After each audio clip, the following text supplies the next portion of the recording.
I'm a libertarian. What I'm getting is, did you vote for Joe Jorgensen or Trump? Who? Joe Jorgensen. That was the perfect answer. Thank you. The non-aggression principle. No individual or group of individuals has the right to initiate violence against another person or group of persons. Government, the institution most responsible for wars and genocide, is not there to keep you safe. If I have seen further, it is only because I have stood on the shoulders of giants. Thank you, Mark Passio, Larkin Rose, Anthony Sutton, and Stefan Molyneux. Those are the words from Keith Knight of Don't Tread on Anyone in his About page on YouTube. Welcome to the Libertarian Podcast Review. I am Tyler.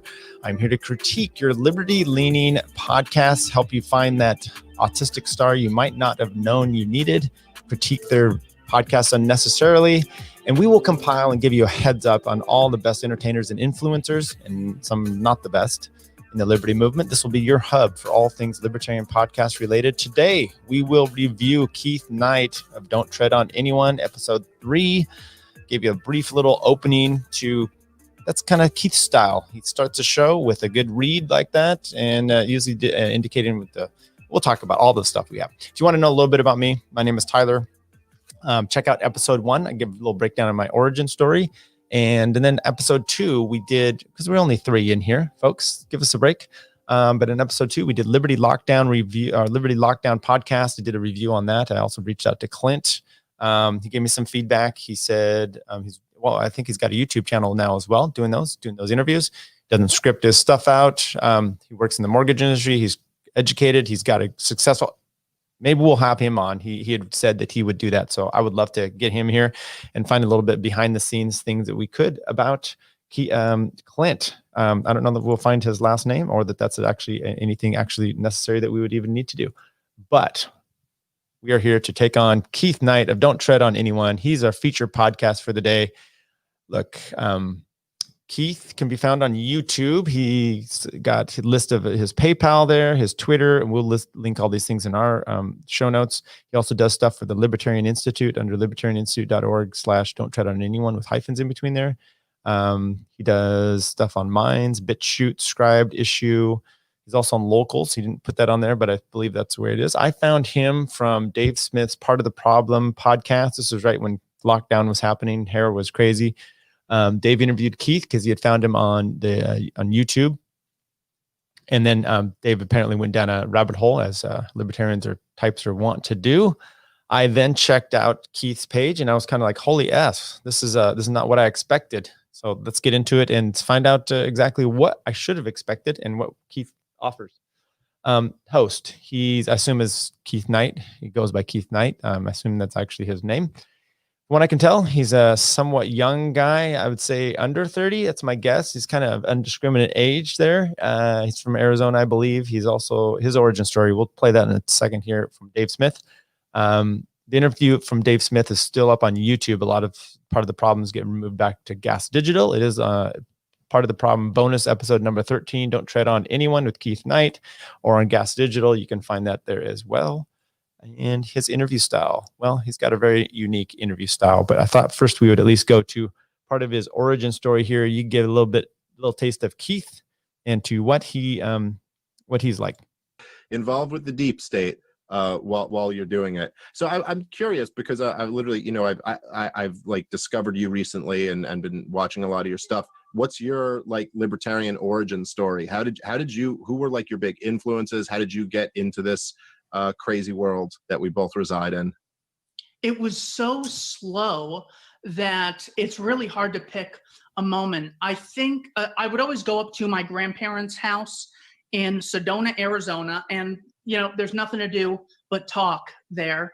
And I think I was from 12 or 13 years old. They would always talk about politics, and I was actively supporting Barack Obama. Always reading the stuff, going to the website. I went to DC and I held up a picture, Obama claims nomination. At the time, I gun to my head, if you would have asked me, what is the state and what makes it a unique institution? I think I would have just said, it's a mechanism of achieving a desire. It's like, should you use a hammer or a screwdriver? Well, it depends on what you want to do. Sometimes you use government, sometimes you use the market, whatever works.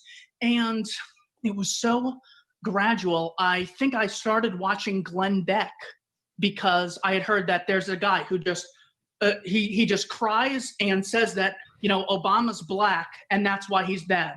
Other than that, they've never criticized Democrats historically. There's only been one, and it's the black guy. So I go, I got to see this Klansman in action. And then comparing everything Beck said to Rachel Maddow, Keith Olbermann was really big at the time. Beck was just making much more sense than those people compared to him. So I then think I saw the state as more of a necessary evil that should only be there to decide things that, look, we give it a shot on our own. If we can't do it, well, then the state arises. And I think it was reading, I wanted to do a history lesson or a history paper at school, and I bought The Revolution by Ron Paul, thinking it was a history book, and that's not what it's about at all. It's a case for libertarianism. And I didn't even notice until I was at the end, and I said, oh, those are really interesting arguments. I think the thing that really made it clear to me was people like Larkin Rose and Stefan Molyneux really saying, what is it about government that makes it a unique institution? Because even calling it a monopoly doesn't really justly get at the root of it. Say you have a monopoly on your house, you make all the rules. If you say no guns, you know, everyone has to, no one can talk about these topics. You're not regulating. That's not a crime against free speech if it's your property. You start selling stuff out of it, it's a business. Still, you have a monopoly on that. And it really got me that what makes government a unique institution is it initiates violence against people on property they haven't acquired through homesteading, original appropriation, or voluntary exchange. So it's not the size of apartment complex versus country. It's really the means of acquiring contracts with individuals. Have I contracted with you? We'll stop right there after that point. Look, that's a great open from Keith. I thought it was interesting. It's really interesting, actually, to me to see that Glenn Beck was kind of his funnel, but we all have different methods. And I'll tell you what, Glenn Beck for me was actually a very big part of that too. During that 2016 election, he was definitely not a fan of Trump. And he kind of helped me bleed my way. And he really wanted to vote for a libertarian, I believe. But then we had Gary Johnson and Weld. I remember he had Austin Peterson on the show. He had I think he had Weld on the show as well. And, you know, that's whatever you think of Glenn Beck, he helped me push my head, shoved me down that rabbit hole that led me to where I'm at today, which is quite a different place from where I would assume that you might think I would be from the Glenn Beck style. Okay, so that's his origin story. He was that you can see what Keith looks like if you're checking us out on the on our YouTube here. And by the way, he's on YouTube as well. So, you know, he's very much in the fore and the front. He's got some interesting playlists here on his YouTube. He's got and he does little short videos, and we'll play some of these where he does interviews with people, some prominent people. But then he also just does things where it's like, you know, short, maybe 9 to 20 minute video. Sometimes it's reading a book, although he's read entire books on there. He has a multiple channel, you know, episodes of those. But he does little breakdowns like this: the police, the libertarian view, gun control. These are just playlists. So he's got a bunch of videos in there. Gun control, the libertarian response. What I love about these kind of things, like the libertarian view on police, he'll break down, you know, Rothbard, I mentioned some, you know, Stefan Molyneux, Dave Smith, a bunch of prominent people in the libertarian movement and their comments on this. So he's culminated and culled all these clips from them, and he puts them in there, and boom, he puts out a video that kind of very well done. You know, it's like writing a paper, you know, with quoting all these people, but yet it's done in video format. Either they're sometimes it's him just reading them from that they've said in the book. Gun control, Scott Horton and Keith Knight. He's done some excellent work with them. Book summary collection. So he's done a bunch of summaries of different books in there. Stefan Molyneux and Keith Knight. So he has some ones about those. I think he had some where he called in on Stefan's show early on.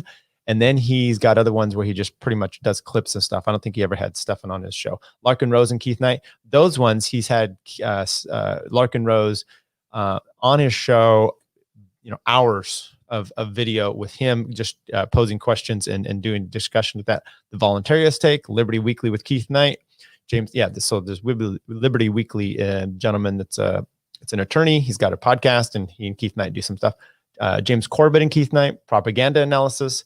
Best of Keith Knight, Don't Tread on Anyone, proven conspiracies. So we got some conspiracy theories. We'll talk about that in a little bit. Best articles on libertarianism. Mark Passio and Keith Knight. Keith Knight interviews, The Most Dangerous Superstition by Larkin Rose. I think he read that entire book. So that's a whole playlist of those. Best of Anarchast, conspiracy video treasure chest, more conspiracy stuff. Libertarian treasure chest. Okay, let's get into some of the categories and give our breakdowns of this. And then we'll get into some clips of the show so you can see exactly kind of what Keith's method is and his style.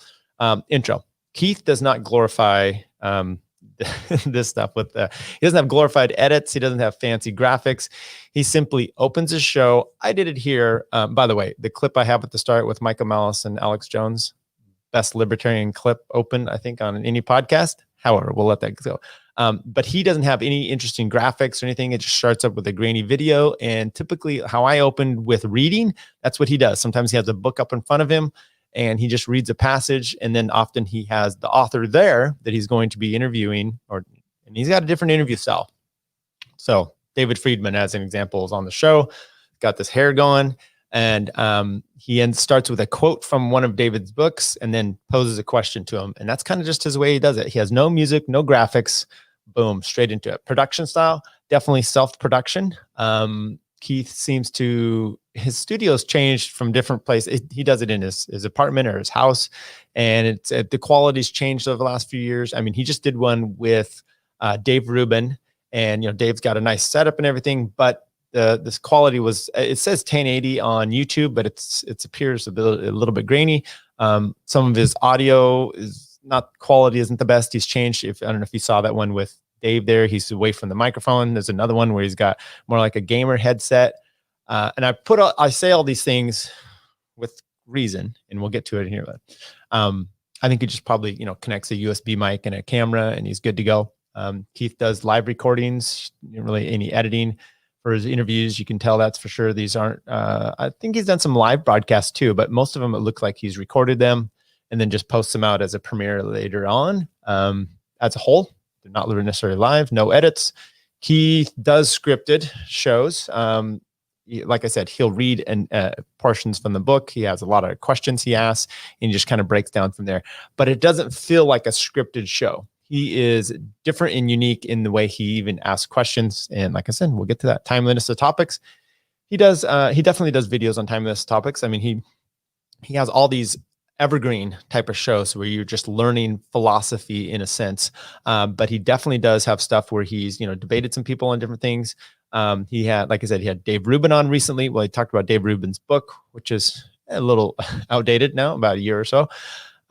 He has did things on Joe Jorgensen during the election. When the riots were happening, he was definitely doing stuff like that in the COVID. So he definitely breaks into those. Outro, no outro other than basically saying goodbye. How about some tangibles of this show? Well, how about the host's ability to interview? This is where Keith shines. When I say shines, I mean, this tangible is so overwhelming that it takes over for his lack of production.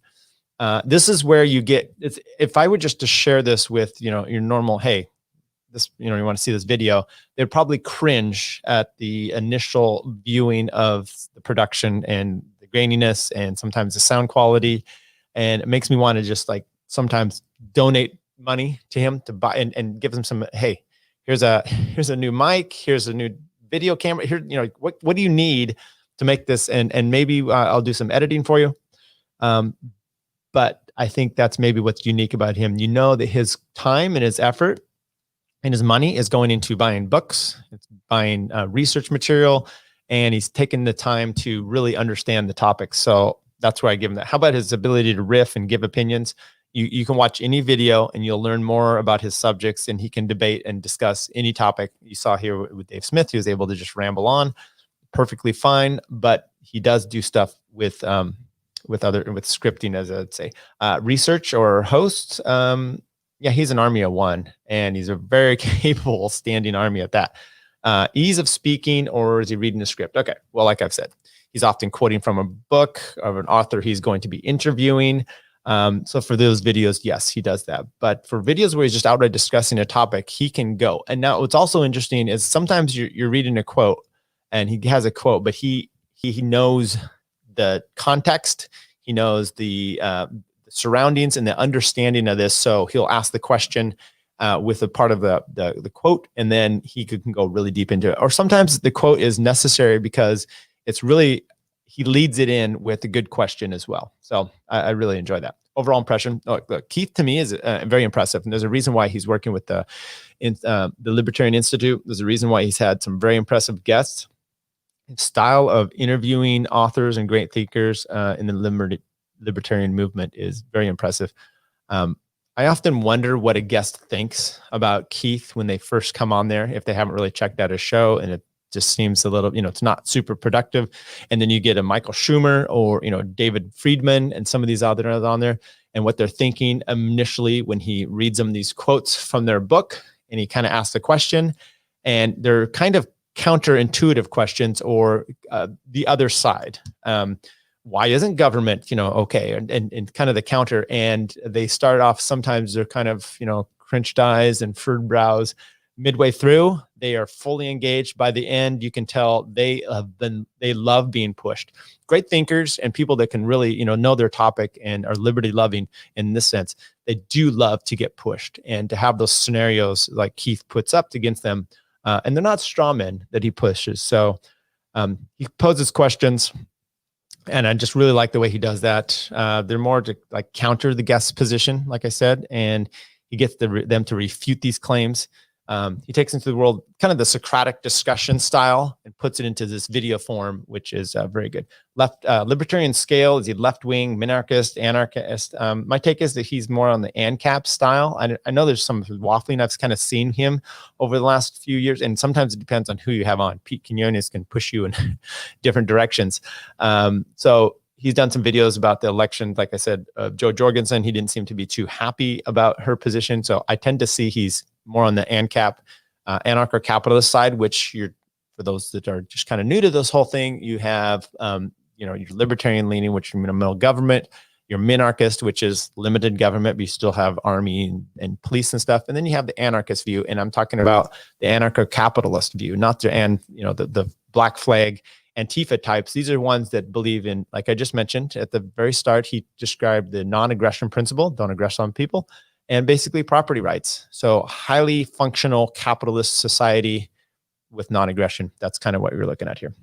Is it shareable with normies? Well, this podcast is definitely shareable with normies.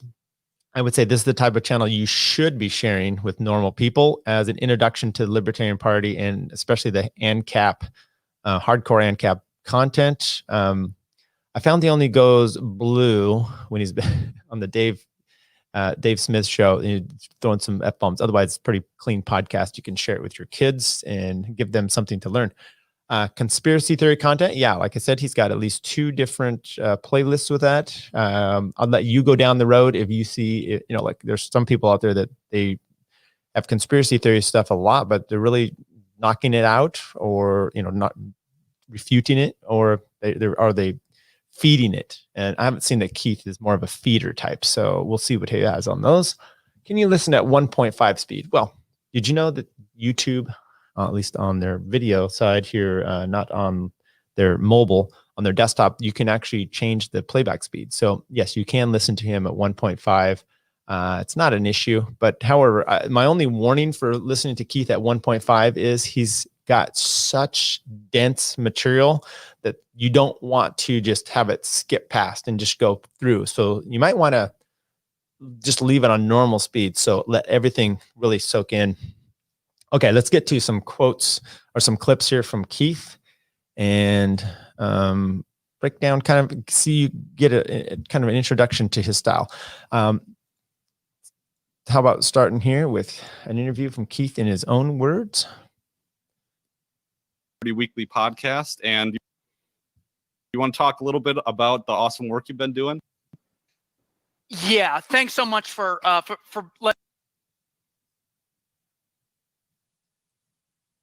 Little playback issue here. Let's see if we can get that going again. letting me plug these. So I had Jeff Tucker on. We talked about is capitalism moral? That was a really awesome, productive conversation. My goal is to make these important, so if people who come across them a year from now will still see the value in watching them. Whereas if I said, so what do you think about Trump's this statement? You really think he slept with that prostitute? Though within 2 weeks, those statements are pretty much meaningless because there's a new scandal. So I had Stefan Kinsella on some time ago where we just talked about what libertarianism is. I had Larkin Rose on. We talked about how to talk to statists. We even did a role play. Earlier today, I had Larry Sharp, the guy running for governor in New York, the Libertarian Party. He is excellent. He openly says voluntarism, self-ownership, non-aggression principle. So I think that's great. I had Scott Horton on, and we talked about U.S. foreign policy. We started with 9/11, then we got to the sinking of the Maine, Lusitania, Pearl Harbor. It was so good. That one's really long, but it's worth watching because we cite primary sources for our reasons for believing in such things. It really is just a neocon takedown, and his book, Fool's Errand, is terrific. It's easily the best argument for the existence of blowback theory rather than they hate us for our freedoms theory. A long time ago, I was on Stefan Molyneux's show. We talked once about capitalism. Does it exploit workers? The next time we talked about foreign policy. I had Alex Newman to talk about the United Nations and education. The goddamn people so worried about Russian interference. The United Nations interferes in literally every country. I had James Perloff on to talk about conspiracies, proven, documented conspiracies. Later today, I have Walter Block on. So thank you for letting me get to those. Oh yeah, definitely, man. And there you go. That's a pretty prolific list, and you can see the video there. It's not quite what you might expect, but it's exactly what you deserve and what you get. So I thought we'd go break down some of these other ones. You can get a little bit more of Keith's interview style. So those are some of the people who had Walter Block. I mean, I saw that. I saw the one with him and Scott Horton, and that was really well done. It, like I said, just breaks down a bunch of stuff you go through over and over and over. There's a bunch of big guests. This is a clip I'm going to play you here, a recent one from the Agorist Primer. It's called Book Summary and Analysis with Sal, the Agorist, and Keith Knight. I would like to play the open on this one, and you get an idea of kind of how Keith deals with that. See if we could get the playback going here. Freedom from violence is essential to the development of man's reason and personality. Welcome to Keith Knight, Don't Tread on Anyone. Today we have Sal the Agorist of saltheagorist.com. Check out his podcast. We're going to be going over an Agorist Primer by Samuel Edward Konkin III. Sal, how are you, brother? What's up, my man? How are you? Thanks for having me on again. I'm doing fine, thank you. Just so we're on the same page, what is agorism? Well, agorism is, in my own words, it's the use of free market economics to subvert or undermine the state. I think we're going to go over somebody who knows a little bit more about it than I do, Samuel Edward Konkin. We'll go over what he thought about it, which I think he had maybe a little bit broader of a definition than I do. On page 17, he goes over some economic concepts. Praxeology is the study of human action, and catalactics is the area of human action dealing with exchanges between acting humans. What are some of the economic concepts you've really embraced as an agorist yourself that show you the value of actually learning economics? Well, I think you just hit the nail on the head, really, because one of the things I learned from Walter Block, who's one of the people who's really influenced my thinking, is that praxeology and economics are the same thing. They're just synonyms, really. And Konkin, in the primer, actually, that we're going to speak about now, he does a great job showing how counter-economics is derived from first principles, from praxeology. So. All right, I don't want to go too much down there. You can check out those interviews yourself, but as you can tell, it's an interesting way of interviewing. And once again, we saw there where he had a question or he had a quote, and with that quote, he then had an actual question that was pertinent to the quote of the book. And I really like the way he did that. Let's go to the one here, and I'm going to open this one. This one was fascinating to me. Michael Huemer is a person from Boulder, Colorado, a doctor of philosophy, and he has a book out, and he's also in Peter Quignon's Monopoly on Violence. And I thought this was a pretty good get for Keith to get him as well. Let's take a listen. Why should 535 people in Washington be entitled to issue commands to 300 million others? And why should the others obey? These questions, as I argue in the following pages, have no satisfactory answers. Welcome to Keith Knight, Don't Tread on Anyone. That's an excellent quote from this book, The Problem of Political Authority, an examination of the right to coerce and duty to obey by Professor at University of Boulder, Colorado, Michael Huemer. Mr. Huemer, thank you for your time, sir. Yes, thanks for having me. I'm happy to be here. So what is political authority? So political authority is a hypothesized moral property that the government would have, which would explain why they're entitled to force everybody else to obey their commands, and would also explain why we would be obligated to obey their commands in circumstances in which you would not have to obey similar commands by anyone else, and no one else would be entitled to enforce similar commands. Now we have a number. I love that, the way, anyway, there's more to that interview, and we'll play another clip here. I love the way that Keith asked the question, and then when he asked the question, he gets away. Look, I kind of played that one here to begin with because I thought it was interesting how you can see in the look of Huemer's face there that I don't know that he was all that. He said, "Oh, happy to be here." I don't know if he typically was, but coming in later on in the actual episode, you start to see a different view of like I said, it's interesting to see them when they're starting out. They're like, okay, whatever, and then they get into this, and it's this back and forth, and the place just a little bit different than you typically have. So let's play this one here. This is another. Well, actually, it's having a little playback. Life is tough when you're trying to do everything by video here. To obey is anytime you take a criticism, you say, yeah, that is a really good criticism. It's going to be hard to distribute justice in society with hundreds of millions of people. By the way, giving a group of people a coercively funded monopoly does not solve this issue. In fact, it applies tenfold because they don't have the incentive of, hey, we might lose our funding if we, choke Eric Garner to death, or if we kill a bunch of churchgoers in Texas, or if we lie people into a Gulf of Tonkin war based on an event that didn't even happen, or they lie us into Iraq. I mean, the idea that things are imperfect, therefore this group has a coercively funded monopoly on law and order in society. It's like the greatest non sequitur.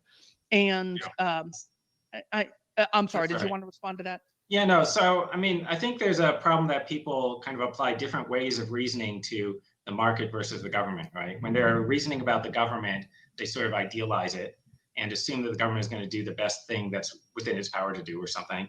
And when they think about the market, they think about how most people are selfish and assume that agents in the market are going to behave selfishly.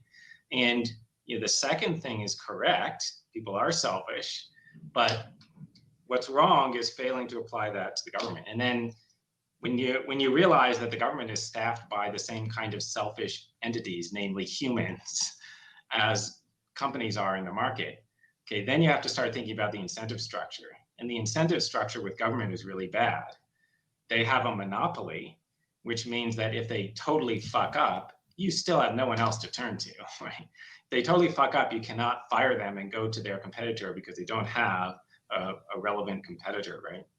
And then you think, oh yeah, but it's going to be fixed by democracy. But then if you spend some time thinking about the incentive structures of democracy, you realize that that's totally fucked up, right? You realize that the voters have no incentive to pay attention. Because like my probability of flipping the outcome of an election is like 1 in a million, between 1 in a million and 1 in 10 million or something like that, right?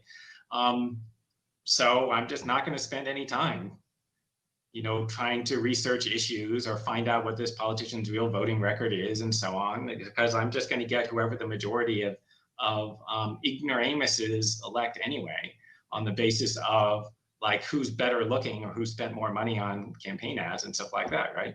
So like that's the incentives on the voters, and then the incentives on the politicians are, well, okay, that means that we don't have to pay attention to what's actually good or bad, right? Because the voters aren't paying attention. They don't know what we're doing, right? And I use this illustration, you know, periodically for students. I ask them if they can identify like the last vote that their congressman did. Right? First, can you identify who your congressman is? And most people don't know that. If you don't even know the person's name, right? How are you like keeping that person in line? But then if I ask, but you know, like maybe half of the people know the person's name, okay? But then I ask, okay, and like, what was the last vote that he did in Congress? And like, nobody ever knows, right? Unless you ask this right after a really famous vote, right? Like, you know, the impeachment. Right. Vote. So, look, if you want more on Michael Huemer, check out the interview with Keith Knight. And then Michael Huemer also had, I think he did some TED Talks and such. So he's got a little wealth of information there as well for you to kind of. And I think we'll do one last one here. He mentioned Waco in his interview with Dave Smith.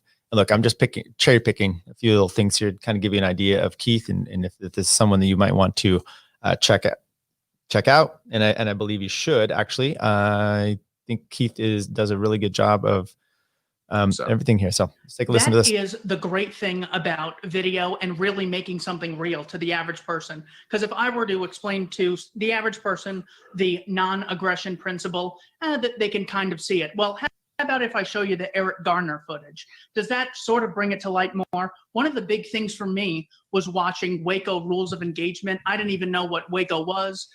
It was some sort of standoff that ended with people dead. Very abstract, very out of focus. But when you see it there, and every single excuse, they resisted, you know, everything from, you know, they were cooking crystal meth to Janet Reno saying babies were being beaten. When you see it happen, it's like, oh my God, what I just witnessed was murder.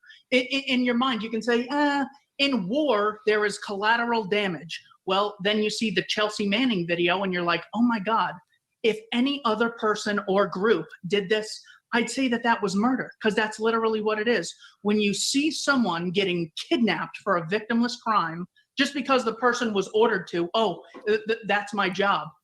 Well, let's just use that excuse right up to them. Well, I was hired to be a drug dealer, so don't arrest me, officer. I'm just doing my job. That's irrelevant. You're engaging in an immoral behavior that's right in your face when it's something just so blatant, when it's a father, you know, having a cash with his daughter. I didn't see that one personally, but seeing videos of abortions taking place. I mean, I think like abortion and circumcision were two things that I believed in for like 2 weeks and then just stopped. I mean, just making it real to the average person instead of bringing it to the abstract, saying, this is what's happening. Do you support this? And you support killing them if they resist this, right? You're going to murder these people. Really? That's morally justified? Okay, what I like there, and it kind of brings out Keith's motive, I think, in a sense of doing his video show, in a sense, is video. When you see something and you're able to really grasp it, that's very strong. Now, look, some of his videos he does are simply him reading, and it's him just putting up pictures. He doesn't do real video clips that he puts in there. It's just, pictures of a book. Maybe it's a cop doing something. But there's just a different thing about saying an image and hearing a voice that connects. So I think he's got a good point there as far as being kind of how video works with everybody. And that's also why we're trying to do some of this here as well. Okay, so what do you think? Summary of the show. Should you keep Keith in your subscribed list? I say yes. I think you should check him out. Maybe COVID has really helped him. I think Dave Smith has helped him when he had him on his show as well, of really kind of being some outreach. But some of the guests he has on there are truly amazing. I didn't know about this. I really enjoyed Mark Passio and Larkin Rose. I hadn't heard of them before. And the back and forth, the role playing in a sense is really good. If you want to be able to have discussions, and I'm not going to say arguments, I mean discussions with your friends, left or right or whomever, watch those videos. It really gives you a good sense. Learn to understand the principles that you believe in, and then how you can best, affect that and have that part of your life as well. And I think he really does a good job of kind of setting that out. Should you join Keith's private site and pay him. You saw the video. I wonder if you give him more money, if he will be able to spend it on maybe a better mic, maybe a better editing software, some cameras. That's the only thing missing, because Keith is a wonderful, wonderful asset to the Liberty movement, and he should definitely be part of your thing. So we've reviewed the Liberty lockdown. Now, Keith Knight, Don't Tread on Anyone.